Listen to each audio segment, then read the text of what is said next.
triangulaban entre ellos mismos.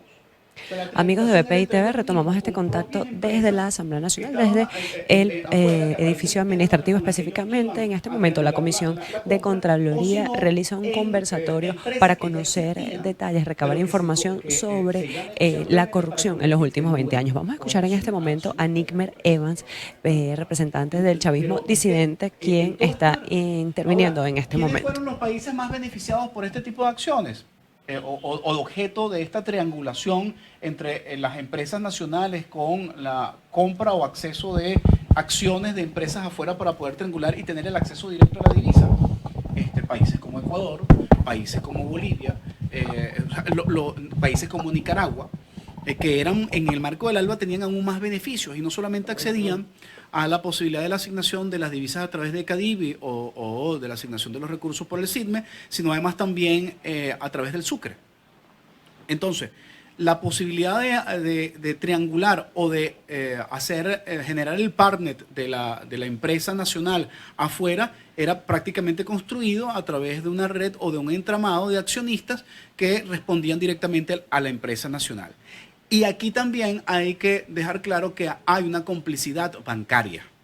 O sea, tiene que haber una complicidad bancaria en el reconocimiento de esas empresas que aun a pesar de que se sabe que tenían socios afuera o había un entramado de relación con empresarios venezolanos, sin embargo procesaban todo el asunto de la asignación de la divisa, porque recordemos que en determinado momento, y creo que va a volver a ser así, o ya volvió a ser así, los bancos privados también formaban parte de esta asignación o tenían algún nivel de discrecionalidad en la revisión de los documentos como una extensión de los agentes de CADIVI y del SIDME para poder asignar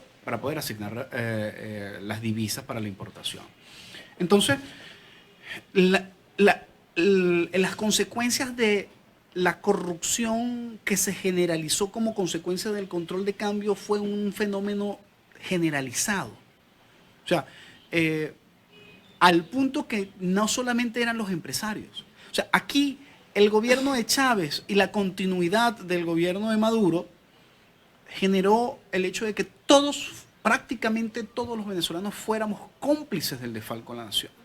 Porque hay otro nicho, y el otro nicho es, bueno, para poder dejar tranquilo a la gente en relación a toda la triangulación entre las empresas privadas, entre las empresas extranjeras, la asignación de los recursos y de las divisas, aún a pesar de que no se asignaban directamente los recursos a las empresas nacionales, y toda esta contraparte que se generó en el exterior con empresas de maletín en el exterior subsidiarias de las empresas nacionales, también se generó lo que fue la asignación de las divisas a través del cupo CADIVI. Y toda entonces la otra centrífuga que se generaba en un mercadeo en donde, como dijimos anteriormente, había varios niveles. Los que accedían directamente a la asignación de las divisas, que eran los privilegiados, y eran transacciones de millones de dólares. Aquellos que no podían obtenerla, que algunas veces entraban o salían del mercado, dependiendo del contacto que tenían o del nivel de extorsión que tenían a los funcionarios de estas instituciones o de los ministerios o algún acceso a algún alto funcionario de poder, y que a su vez se vieron tentados, especialmente el sector militar, a tratar de compensar la ausencia del acceso directo a la asignación de divisas por vía del narcotráfico o del contrabando. Pero no suficiente con eso, el sector privado también, al ver el gran negocio, entonces crean empresas afuera para poder hacer la triangulación. Y al pueblo, al que no tiene empresas, pero al que se le decía que podía acceder a su divisa en un cupo, recuerden que los cupos primero eran de $5,000, después fueron de 3.500, después de 3.000 lo bajaron a 1.000, hasta que desapareció. Le decían, usted también tiene derecho a ser parte, a tomar el palo de la piñata, seguramente ya cuando quedan pocos caramelos, pero usted también va a participar en la repartición. Y se era absolutamente permisivo en relación con esta centrífuga de dólares que aparentemente pequeñas por cada venezolano, en suma de grandes cantidades de venezolanos que accedían a este cupo, pues tenían una afectación importante. No recuerdo en este momento el porcentaje, pero creo que era por lo menos el 25% de la asignación de las divisas se iba por parte de este cupo Cadivi, que sabemos muy bien que terminó siendo en un porcentaje importante, una gran estafa, porque la gente pues mandaba las tarjetas de crédito a los países y se las raspaban afuera, y pequeñas empresas afuera también eran parte de esto. Y lo peor es que el venezolano lo ejecutaba diciendo: yo también tengo derecho a mi gota de petróleo, y esta es mi gota de petróleo. O sea, nos hicieron un sistema de complicidad en el desfalco general a la nación. En el marco de toda esta lamentable podredumbre a la cual nos sumergen en el país en relación con el terrible manejo del volumen de ingreso petrolero en el país, nos encontramos entonces además que el daño patrimonial, y entonces aquí sí vamos específicamente a eso, al estudio que nosotros presentamos en el año 2017, estaba ubicado en dos nichos fundamentales. Uno, en el asunto de la asignación de las divisas que salían del país y que no retornaban ni en material importado ni en ningún tipo de inversión. Nosotros tenemos la cifra, nosotros presentamos la cifra de la fuga de capital. Lo que no sabemos es cuál es el impacto del daño patrimonial. Pero la fuga de capital entre el año 1998 y el año 2013, hay que aclarar que los primeros 3 años no había control de cambio, sin embargo había lo sumamos en el estudio porque había una afectación importante, porque ya empezaba a verse la política clara de una asignación discrecional de la divisa que entraba, aún a pesar de que no había control de cambio. El impacto que nosotros calculamos es de 259.000 millones de dólares hasta el año 2013. Estos datos lo calculamos con base en información que para su momento nos dieron trabajadores del Banco Central de Venezuela, que, molestos por la ausencia de la publicación de la data y de la información que debía ser pública a través del Banco Central de Venezuela, la decidieron hacer pública a través de nosotros. Son 259.000 millones de dólares de fuga de capital, insisto, hasta el año 2013. Y en el año 2014 nos llega la información de la misma fuente de que hay un descuadre de caja en PDVSA de aproximadamente unos 225.000 millones de dólares. 216, disculpa, 216 millones de dólares. Todo esto suma 475.000 millones de dólares aproximadamente, que es lo que se ha redondeado por los medios de comunicación como una fuga de capitales de 500.000 millones de dólares. Reconocido además, entonces aquí hagamos énfasis en lo siguiente. Todas estas cifras que nosotros publicamos como producto de acceso a fuentes de información molestas dentro del Banco Central de Venezuela, que nos permitieron ordenar, sistematizar y clasificar, está además acompañada por denuncias públicas de funcionarios en función del gobierno que iban reconociendo paulatinamente esta cifra. Por ejemplo, en una entrevista del presidente Maduro con José Vicente Rangel, reconoce que hay un nivel importante de fuga de capitales. Creo que él en su momento, no recuerdo bien la cifra, hablaba de 100.000 o 150.000 millones que logró reconocer. Ya Jordania había hablado sobre el año 2012, que solamente en el 2012 se había fugado 20.000 millones de dólares.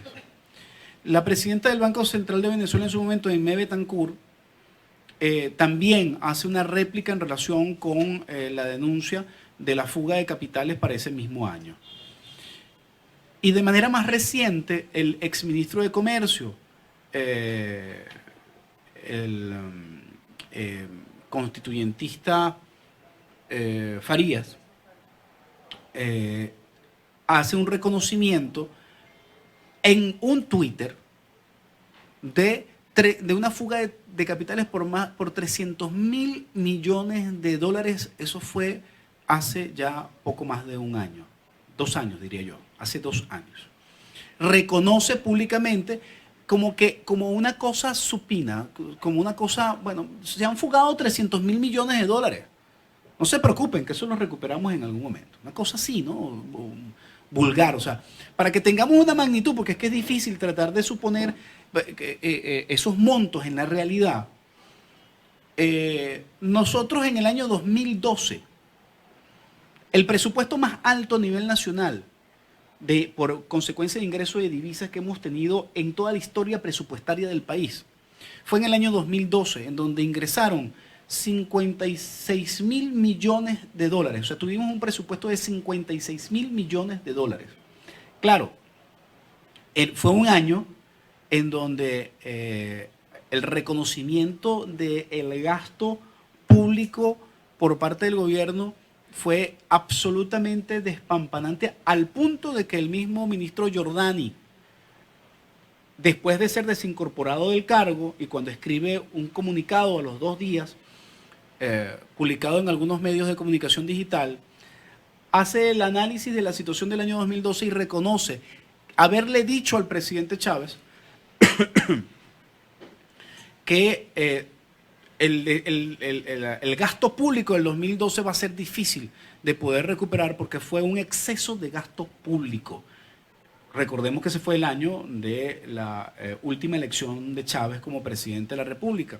Y para poder compensar los desbalances de popularidad, hubo un gasto importante del gasto público y los resultados así lo ven. Pues, o sea, Chávez siempre ganó las elecciones a las que confrontó directo o indirectamente por más del 17 o 20%.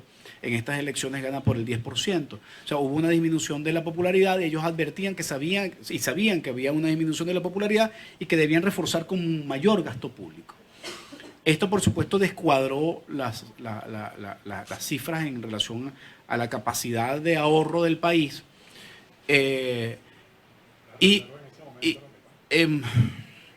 Las reservas ya para ese momento estaban por los 40.000 millones, o sea, estaban bien.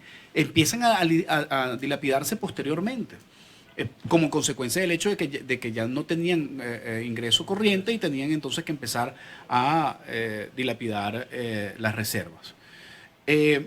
Ahora, todo esto lo que pone en evidencia es que las cifras que nosotros obtuvimos extraoficialmente por parte de miembros del Banco Central de Venezuela terminan siendo ratificadas e incluso incrementadas por funcionarios del alto gobierno.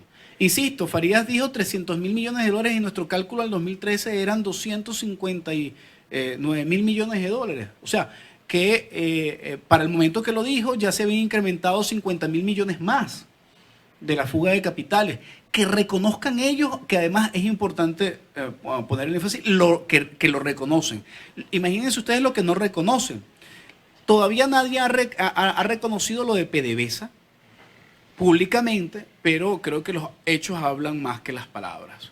El desastre que existe en este momento como consecuencia de la ausencia de inversión, el desvalijamiento que existe en este momento de la poca infraestructura que va quedando de PDVSA pone en clara evidencia la situación que existe en este momento a nivel de la industria, que ya para su momento pensar que hay un desfase de caja de 225.000 millones de dólares, que presupuestariamente no haya una investigación, que no exista públicamente una investigación por un descuadre de 225.000 millones de dólares, es una cosa absolutamente inconcebible.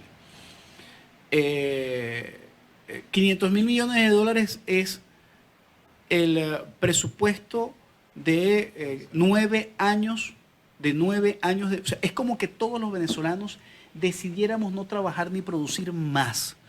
O sea, durante 9 años decidimos no hacer nada. Y vamos a tener el presupuesto del año 2012 en donde la cantidad de medicamentos que se compró fue por el orden de los 3.000 millones de dólares. O sea, aquí todo el mundo tenía el medicamento subsidiado. Aquí nadie pagaba el precio real del medicamento y en el 2012 había medicamentos para enfermedades, medicamentos de alto costo, para enfermedades de alto riesgo y crónicas que se distribuían de manera pública y gratuita y la gente se veía verdaderamente beneficiada. No hablemos de que en paralelo a eso tenía todo un elemento de corrupción, pero en aquel momento había corrupción y había productos a los cuales acceder. no lo justifica, pero digo que esa era la fotografía del momento. Había tanto que se le podía dar a la gente lo que estaba buscando y en paralelo el negocio que implicaba traer todo eso era tan rentable que no afectaba la posibilidad de la importación. Sin embargo, después de que empieza a caer el precio del barril de petróleo es en donde empieza realmente el verdadero conflicto. Ya esto no está registrado en el estudio, ya esto es un poco el análisis de lo que podemos lograr concluir a partir de todas estas cifras.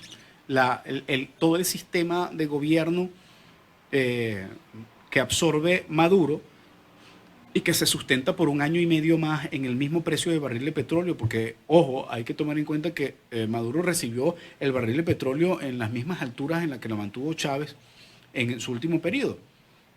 Y el declive del precio del barril de petróleo tardó 1 año y medio en caer abruptamente. O sea, él tuvo en el primer año y medio un promedio del precio del barril de petróleo creo que de 85, 90 dólares. Un precio lo suficientemente holgado como para poder mantener el gasto presupuestario en un 80% del año 2012. Sin embargo, ya para el año 2013 empieza a verse la escasez en el país de manera profunda. O sea, pasamos a unos niveles de escasez, aún a pesar de tener casi el mismo nivel de ingreso del 2012, que ya empieza a afectar los anaqueles en una proporción importante. Ya empezamos a ver cómo se empieza a depauperar el salario y ya empezamos a ver la crisis que empieza a pegar. De el 2012 que Chávez se va del país a Cuba, a su muerte, a la elección de Maduro, la casta política que manejó esa transición, incluyendo a Maduro, que era el que gobernaba, sentían, percibían, estaba dentro de su escenario que no iban a ganar las elecciones, que existía la posibilidad de no ganar. Y muchos de los que estaban en gobierno, como decimos en criollo, empezaron a raspar la olla. Tenían un ingreso más o menos parecido al 2012, pero las alertas en función de perder la posibilidad del acceso al control de divisas y a toda la riqueza petrolera hacía que todos estos sectores económicos de esta nueva casta empujaran a profundizar aún más el desfalco a la nación. Empezaron a generar la mayor en cuanto a estimación de piel, disculpen, ya aquí no estamos con números. La gente, los que tenían ya sus recursos, producto de la acumulación de todo el desfalco anterior, que todavía la preservaban bajo el colchón o en algunas cuentas en dólares y los circulaban y trataban de hacer inversiones en Venezuela, algunas pocas inversiones en Venezuela con todo ese dinero, migraron totalmente.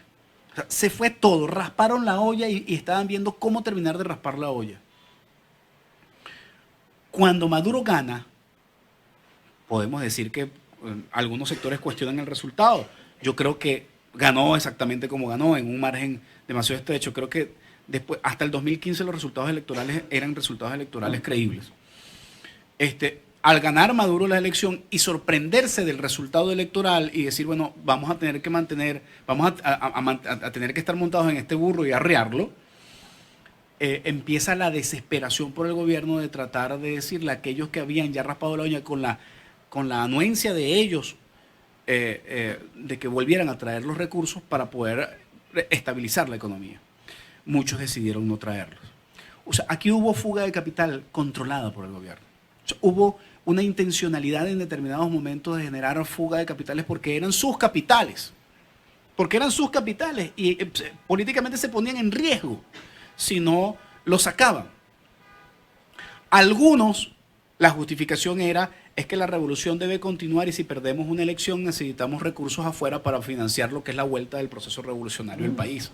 O sea, esto eran cosas que se decían en el alto gobierno para justificar.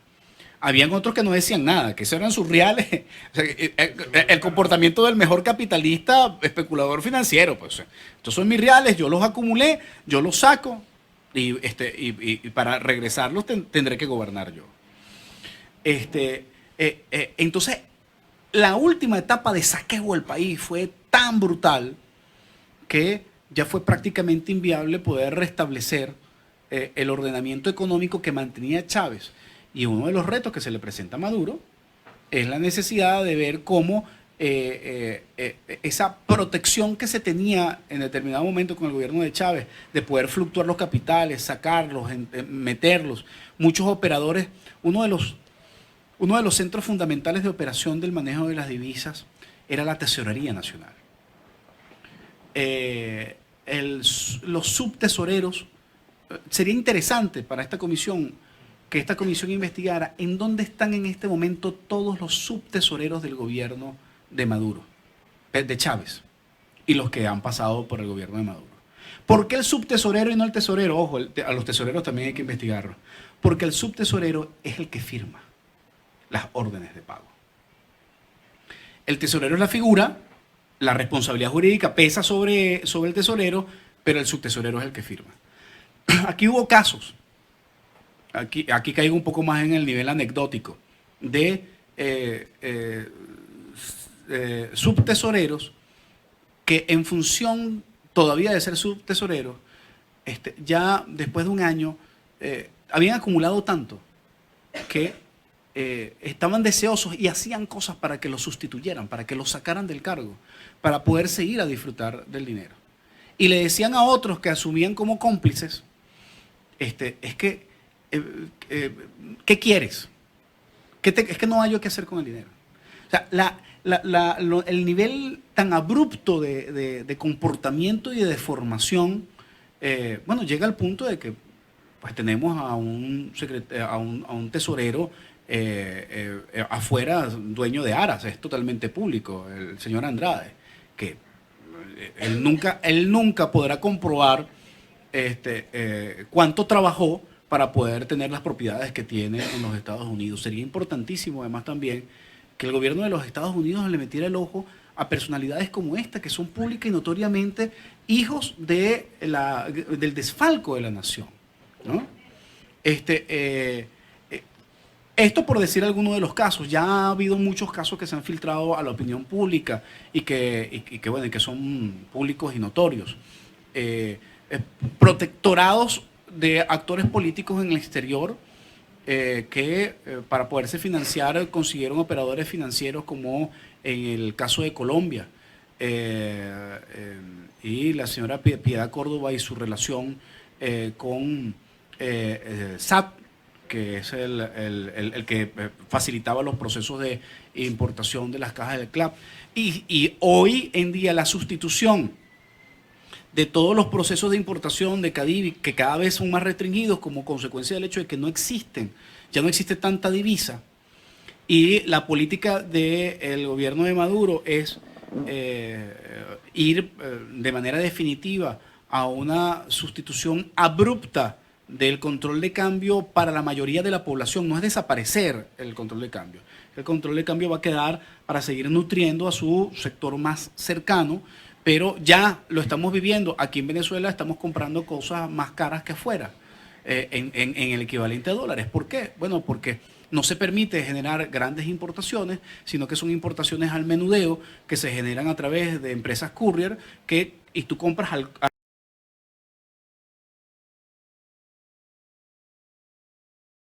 precio, no al costo, sino al precio afuera, y aquí entonces tienes que generar un margen de ganancia, al cual nada más estamos acostumbrados a que sea más del 100%, entonces te encuentras con que comprar cosas acá en Venezuela termina siendo mucho más caro que comprarlos en Colombia o comprarlos en cualquier otra parte del mundo. Este esquema de Maduro se está centrando fundamentalmente en el hecho de una política de importación para los sectores más depauperados, para tratar de mantener el control social a través del carnet de la patria y la asignación de las cajas del CLAP. Estas cajas del CLAP, por supuesto, que terminan siendo una nueva gran centrífuga de lo que va quedando en relación a los recursos. Sí, amigos de BPI TV, escuchaban en este momento la intervención de Nikmer Evans en representación de no solamente del chavismo disidente, sino también como representante de medios de comunicación acá en la Comisión de Contraloría de la Asamblea Nacional, quien ha venido a lo largo de esta semana realizando varias sesiones para conocer y escuchar a algunos representantes de medios de comunicación que tengan que ver con investigaciones sobre corrupción en el país. En este momento Nikmer Evans pues da detalles de algunos casos de corrupción y hablaba de un defalco a la nación de unos 500.000 millones de dólares. Desde Caracas, Venezuela, reportando siempre en vivo, Ana Rodríguez Brazón para BPI TV. No dejes que nadie te lo cuente. Esta transmisión es una presentación de Salvador Peluquería. Visítanos en Maracaibo, Ciudad Ojeda, Acarigua, Santa Bárbara del Zulia, Paraguaná, Panamá, República Dominicana, Miami, Curazao y próximamente en Italia. Only for Men. Centro San Ignacio, nivel Blandín, Caracas. K-Export. Envíos de carga aérea y marítima. Deja todo en nuestras manos. Estamos ubicados en la 8200 Noroeste, 30 Terras, Doral, Miami. Tranquility at Doral, Salón and Spa. Estamos ubicados en la 9566 Northwest, calle 41 del Doral, Miami.